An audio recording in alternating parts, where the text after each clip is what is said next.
मित्रांनो, तुम्ही कधी विचार केला आहे का की व्हॅलेंटाईन डे का साजरा केला जातो? या दिवसाची सुरुवात नेमकी कोणी केली? व्हॅलेंटाईन हा शब्द नेमका कुठून आला? हा दिवस फक्त प्रेम व्यक्त करण्यासाठी साजरा केला जातो का? तर तसं नाही. ही गोष्ट आहे त्या सेंटची, ज्याने प्रेमासाठी आपल्या प्राणांची आहुती दिली. पण या मागची नेमकी स्टोरी काय आहे तुम्हाला माहीत आहे का? 3ऱ्या शतकात रोमचा राजा क्लॉडियस दुसरा याला वाटत होतं की अविवाहित सैनिक जास्त ताकदवान आणि फोकस राहतात. म्हणून त्याने ठरवलं कोणत्याही तरुण सैनिकाचं लग्नच होणार नाही.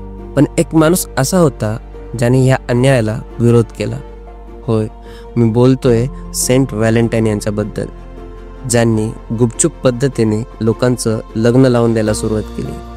राजाला जेव्हा ही गोष्ट कळाली तेव्हा त्याने व्हॅलेंटाईनला जेलमध्ये टाकण्याची ऑर्डर दिली. पण स्टोरी इथेच संपत नाही बरं का, क्योंकि पिक्चर अभी बाकी आहे मेरे दोस्त. तुरुंगात असताना व्हॅलेंटाईनला जेलरच्या अंध मुलीवर प्रेम जडलं, जिचं नाव जुलिया असं होतं. असं म्हणतात की त्यांनी तिच्यासाठी एक शेवटचं पत्र लिहिलेलं होतं, ज्याच्या शेवटी असं लिहिलेलं होतं, तुझाच व्हॅलेंटाईन, म्हणजेच युअर्स व्हॅलेंटाईन. पण याचा शेवट खूपच दुःखदायक होता.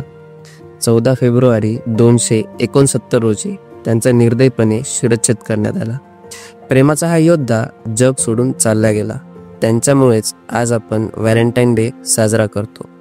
हा दिवस खरं तर प्रेमासाठी बलिदान दिलेल्या सेंट व्हॅलेंटाईन यांच्या स्मरणार्थ साजरा केला जातो.